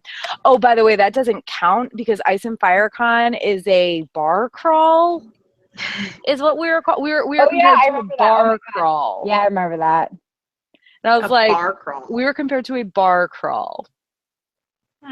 Well, it's the best bar crawl I ever been to. Same. I would like to check that out and see, like, it's in Fire and Ice Con. Is that in like Florida or so? No. We're in Ohio. Oh, Yeah. What? We were in Virginia the past 2 years, but next year we're back in Ohio. So. What part of Ohio? I think it's between Cincinnati and Columbus. So it's not even far from us then. Yeah, not much farther than Colossal Con. It's Deer Creek, Izzy. Yeah. Oh, okay. That's not bad at all. I mean, I have to let Chris know that and stuff too. But anyway, so yeah, if you want to piss Tara off, just compare anything I do to DashCon. I'm taking notes. I reported on DashCon, okay? I know what I'm talking about. Also, I feel like as much as Ice and FireCon is a small convention, I'm not an idiot. We were actually accused of like stealing, like people said we were going to steal people's money, and I was like, I was an accountant for 7 years. It literally, even if I was a shitty person otherwise, it would go against everything ethically I believe when it comes to like money to steal anybody's money. I was an accountant. Like I was the accountant for a company. Like, so yeah, like it's the whole DashCon thing is so maddening. And listen, DashCon was a horrible failure, and it failed for very obvious reasons. And it's not just our conventions, it's literally like any new convention that starts up. Don't just automatically compare it to DashCon, please. You know, right? Like, give it a chance. Yeah, and give small cons a chance to grow too. You know, some conventions grow organically and some try to force it, and honestly it works in both cases depending on the people who are running the convention. It really does. Like you're saying with YomaCon, maybe they tried to jump into things too quickly or whatever. Personally, and granted, I've never been to YomaCon, so I don't know.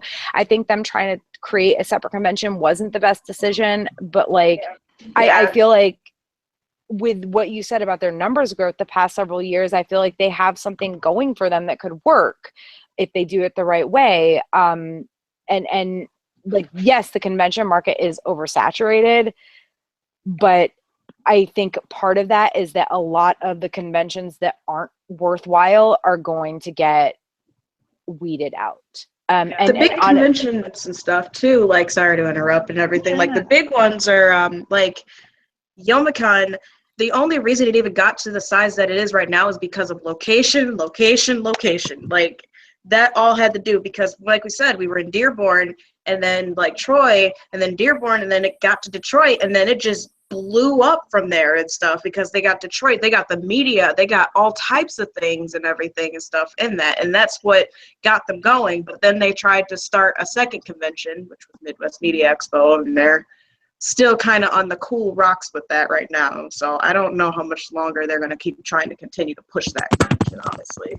But I get what you're saying and everything. You like everything you say is like, it makes sense and everything. And honestly, if they could take some advice from you, that would be awesome. But I can't say anything.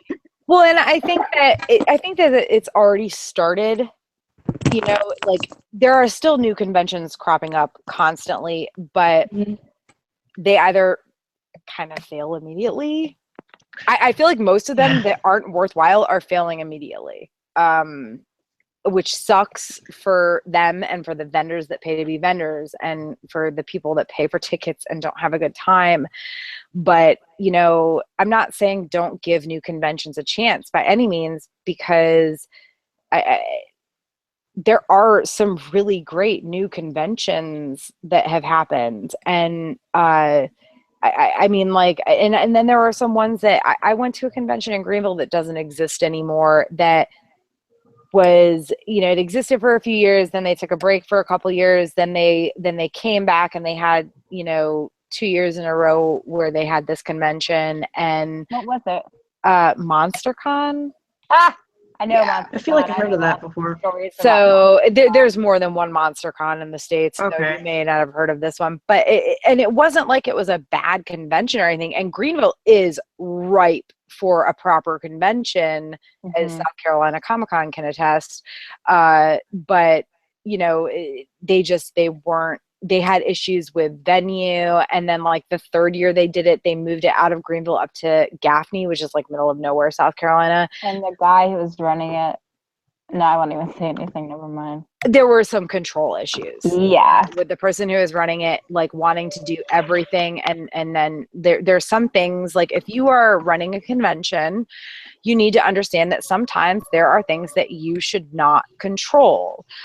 For instance, I am great at social media, but I don't have time for it. Also great at social media, also doesn't have time for it because we're running 2 conventions now. Hence, we turn our social media over to people like Chloe. So you know, like there are, and programming, shoot, like I ran the entire schedule without any help for the first 4 years of Ice and FireCon, and like this year I was begging for help because I knew, like, can I do it, and can I do it well? Sure. That doesn't mean I should be doing it by myself. You know, like again, Chloe helped take over the Snark and Grumpkin hunt, which got thrown in my lap. KK helped a lot with the tournament, which was, you know, supposed to be, which in the past have been run by another organizer. Like, you have to know, as an organizer of a convention, if you want to have a successful event, you have to know when to delegate. And for me, it's super fucking hard to delegate, but I know it has to be done, or I will, every year of Ice and FireCon will be like last year, where I was stuck doing way more than I could physically and mentally handle and had a miserable time. Not because the convention was bad, but because I was stressed and exhausted throughout the entire weekend. This year was the exact opposite. Like, I can't be on every panel. I shouldn't be on every panel. In the past, I was on every panel because I couldn't find people to delegate that to. Now I have those people. And I feel like there's too many people out there who try to start these conventions without realizing that they can't do it all. Like, you can be good at some things, you're never good at everything, ever. Organization. I give you guys all props for all the things that you guys do, because I would not, I know good and well I wouldn't be able to do that, because it's like, holy crap, like, that's so much planning and everything. When I heard that whole Midwest Media Expo thing broke down, I just thought about Morgan, and I was like, oh my goodness, can you imagine how, like, the hotel canceling on you just in general and stuff, like planning like all this the week of the convention. Right. Like, I just imagine like how much it takes to pull that all together, like how you guys pulled Ice and FireCon, is it correct? Yeah. Yeah. There you go. You guys like pulled that together and everything, like, and how much planning it takes to put that all together and stuff too. And then like seeing them like have that just crash and burn in their face, and you know, but the thing is, the day after that happened and everything, they pulled together another convention called NotCon, which I gave them so much props for even continuing it on. John St. John still showed up and came. The Duke Nukem guy, he still came out for the convention, and a couple other guests still came out, and even That's feeling so bad for cool. what happened. and they had it up in Troy at Youmacon. I think it was at the old Youmacon Hotel where The it used to first be. location. Yep. Yeah. The first location. Everybody felt bad. All these other cons like Penguin Con and a whole bunch of other things got together and said, "Here, we'll help out them. We'll send them this and the games and everything." And I'm just like, how can you guys plan this and so quickly and so in 2 days notice or so? And I'll say this, like, kind of not on this in the exact same, you know, situation as what they had happened with that Midwest MediaCon or whatever you called it. Last year for Ice and FireCon, it was our first year at this new location, and there was some severe miscommunication between the organizer who was handling the venue at the time and the venue itself. And a big part of that was within, like, between when we booked the venue originally and when we got to the point where our final payment was due for the venue, they changed our contact twice. Wow. And not only did they change them twice, but like the person, there was very little communication between them and us, and this was not our fault at all. We were, from what I, you know, could see in like the back and forth emails and everything between the person who was handling our venue coordination at the time and whatnot, we were very clear, and there was never, I'd seen these, you know, this communication before, and there was never any question on my part about what we were required to do in terms of filling rooms and everything. And we got to like 2 weeks out from the convention, and they tried to tell us, well, you haven't filled, like, you told us you were going to book every room at the resort, and you haven't filled that. Wow. And you owe us thousands of dollars. And I'm not, you know, trying to talk crap about them because I'm guessing it was kind of something similar to that. Right. Yeah, it was like that. Yeah. You have to be real freaking nasty when stuff like that happens. And this place, I put the fear of God in them. I am not the person you want to screw with when it comes to this, especially when we had written communication saying we weren't required to do this. Basically they were trying to tell us, you signed this contract that said this, which we hadn't. You were supposed to do this and you didn't. We never agreed to whatever they were saying. It was a lot of miscommunication, and they were trying to play it off like it was our fault when it wasn't. It was absolutely them trying to kind of be shitty, to be honest. Sneaky, yeah. And even if they had kind of signed a contract that said that they would do that they would meet an attrition rate, which is what it was probably called. Like, you're going to say, I'm going to book 100 rooms. If you don't book at least 80% of those rooms, so say you book 75%, you are required to cover the cost for 5% of those rooms. And my guess is that's kind of similar to what they were doing. But the thing is, like, there are a lot of ways around that, and the hotel is almost always going to lose a lot more money than they're going to gain by canceling your event. And in our case, you know, thankfully we had written communication saying that it was very obvious that we'd never agreed to what they were saying we agreed to. We hadn't signed any sort of contract that had an attrition rate on it or anything. But honestly, sometimes you have to get nasty. You have to be willing to get nasty and know that, sure, this may mean that we get crappier service at the convention, you know, but contract is a contract. Yeah, well, and also it's worth it if the people who are coming to your convention still have a good time. Yeah. And it wasn't just I had to do it again this year, not for like room attrition reasons, but for other reasons. Like, you don't fuck with me. And that's the thing, you need to have, like, when it comes to venue coordination, you absolutely need to have somebody who is willing to be that person, who is willing to put their foot down and be kind of a dick if they have to. Like, I don't even want to say bitch. Dick. I was a dick to those people, and they deserved it.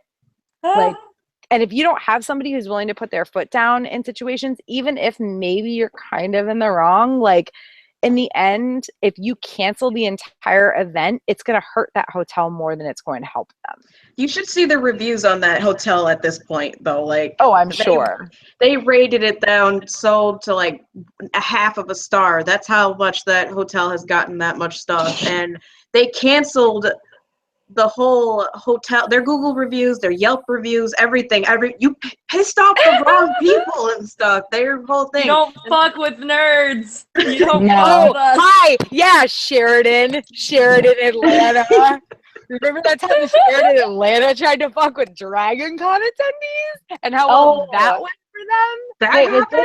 Was this Room price. Oh my God, yeah, I remember that, because I remember my friends were like, there are like 5 host hotels for Dragon Con, and the Sheridan turns around 6 months after people have booked their rooms and says, you owe us $20 more per night. Per night. Y'all, it was a bloodbath, and it was amazing. And not only did they owe them, because all these people had paid in full, which, by the way, is completely illegal to have to book a room, pay it in full, and then try to require them to pay $20 more per night. That is actually illegal. They were totally trying to profit. They were trying to make money off it. Oh, absolutely. And they didn't, because people, like, I mean, I don't know if they did. They may have. I don't know. Basically, people were fighting them. A whole ton of people canceled their rooms, which sucks, because I don't know what happened to the people who canceled their rooms. But like 2 months later, the Sheridan came back and was like, oh, okay, we'll give you guys the rate you originally agreed to. We're super cool, so we're doing this for you. It's like, well played. I would have said, hell out of here with that.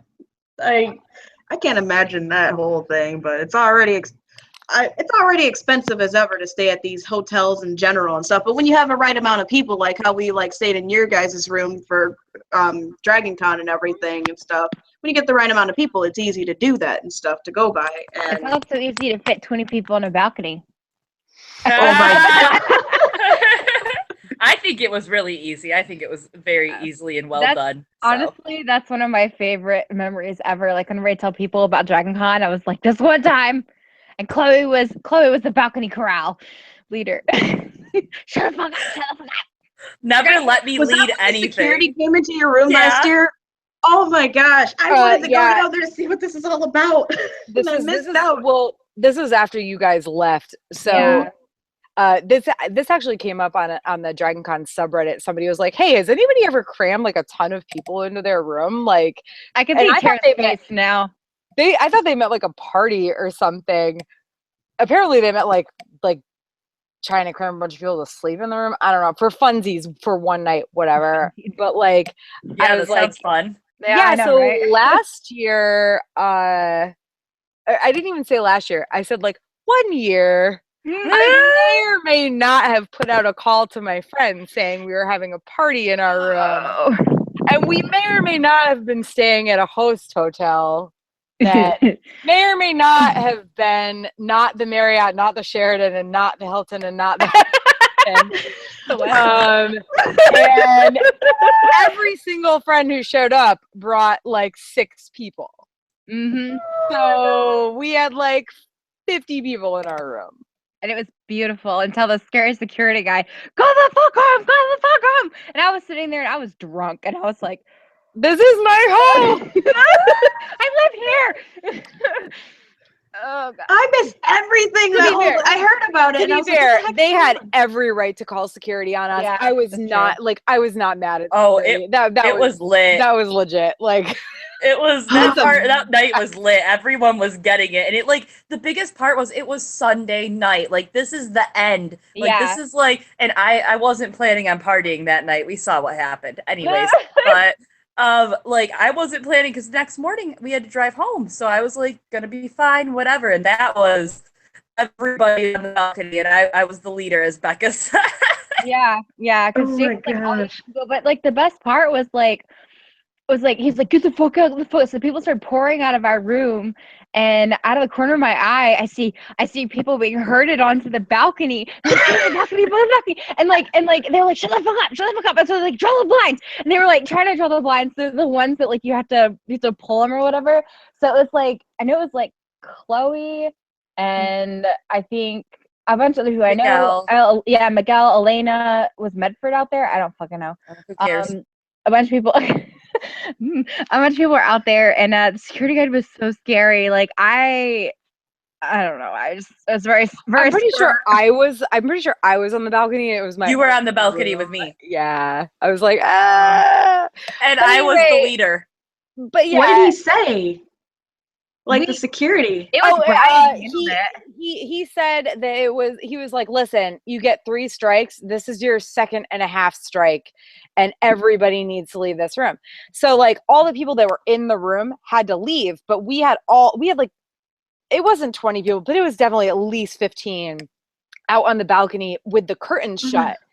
So like they were like, if you're not staying in this room, you have to leave. But you know, so Bekah and Lauren and I think Scott, Ozzy Scott, and Brian were like, we're all staying in this room.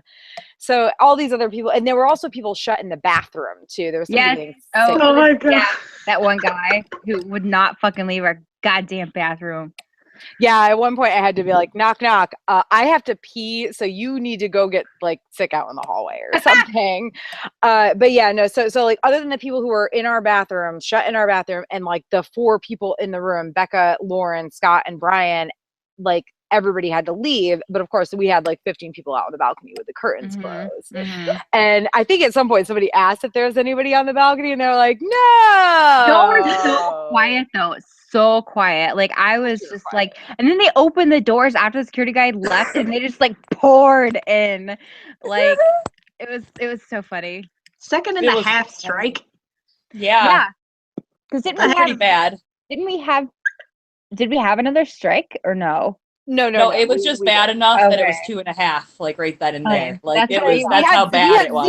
We had 0 strikes, but it was so bad that we had 2.5, and then you know, it didn't matter after that because most people, even the people that were on the balcony, most of us left. Yeah. We pretty much like finally left after that.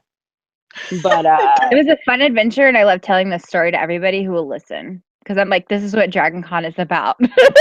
Fitting as many people as you can inside a balcony. It was definitely one for the memory bank, that's for sure. Yeah.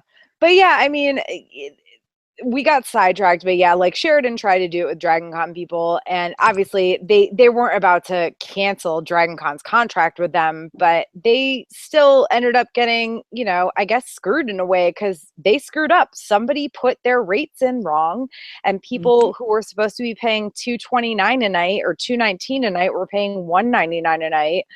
And you know, they in the end, like, even though they got a whole ton of people to pony up the extra cash immediately, they turned around and refunded it because they knew that they fucked up. And if you, and I don't know who, the thing is, I don't know who slapped their hand, because for months, they were like, no, we do what we want. It's the wrong number. It doesn't get. It's like fucking. I feel like whoever manages the Sheridan was handling this probably has an orange face and a toupee. But on his shirt, toupee, looking no wife. Oh my god! First of all, cosplay idea. Can somebody cosplay Trump as the Sheridan manager at Dragon Con this year? Please. Oh my god. Please. That would be great. So anyway, like the thing is, like, there are ways to fight this nonsense, but you really do have to be willing to be an asshole, like a little bit. Like, and even if you're right, sometimes it still involves being a little bit of an asshole. Like, let's be real. But anyway, so yeah, that was like, the con market being oversaturated. It is. But I do think that at this point in time, it's kind of going to kill itself out, I guess, however you want to put that. Anime cons for sure. Yeah, and not just anime cons, but like all these little cons that keep cropping up, or even conventions that have been around for a few years but aren't keeping up with the times. And I'm not talking guests or whatever. I'm just talking like they don't. There was one in Florida like a few months ago that was like no cosplay allowed. It's like you can't even call yourself that con isn't it wasn't like, it is stupid they said that, but I will devil's advocate them. It was a collectible show con. It wasn't exactly. like it was for like expensive collectibles, rare collectibles. It's not for cosplay. It was literally like it's just they shouldn't have called it that. They should have called it a convention. That's all. Exactly. They should have done that. They should have said it was an expo. Yes. And that's exactly what I was going to say. It's like, yeah, you can say you don't want cosplay, but you really, at this point, you can't really call it a convention. Yeah. But also, I mean, again, like even with the companies that have a ton of money, like Wizard World, they are not as big as they used to be. They've had to cancel tons of conventions. They've had to limit the number of conventions they're doing each year. So I think that in a way, conventions are kind of like getting weeded out, by that. Let's just hope it's the ones that deserve to get weeded out and not the ones that shouldn't go. Like I would, as much as I like can't justify going to Con-Versations now that I don't live within driving distance, it is a fucking amazing convention. It is so much fun. And if that convention goes away, like I'll be really disappointed, because they have a community and like an experience that not many. It's basically like a multi-fandom Ice and Fire Con. Well, it's really actually. I was talking to somebody. I don't remember who it was. I think I actually might have been talking to Zach Baker, and he was saying that it's really struggling, and that makes me really sad. But I'm hoping that I get to go, because I didn't go this past year, but I'm hoping I get to go this coming February. That's sad. I'll be sad if they die, because it's such a fun convention. And it was my con virginity. Sorry. Glad she specified. We'll wrap this up. Does anybody have anything else they want to say? Or no. Goodbye. Got everything here. Goodbye forever. Well, thank you for watching, listening. I need to figure out how to get this up as a podcast, but thank you for watching / listening to our, convention webcast rant thing. I'll be back with another webcast, in a couple months. I'm trying to do these every 2 to 3 months now, and I'm probably going to stick with ones that are, focused around cons and or cosplay. So keep an eye out. And thank you guys for joining us. We've got Chloe and Izzy and Bekah. And I'll see you guys soon. And thank you for listening. Bye.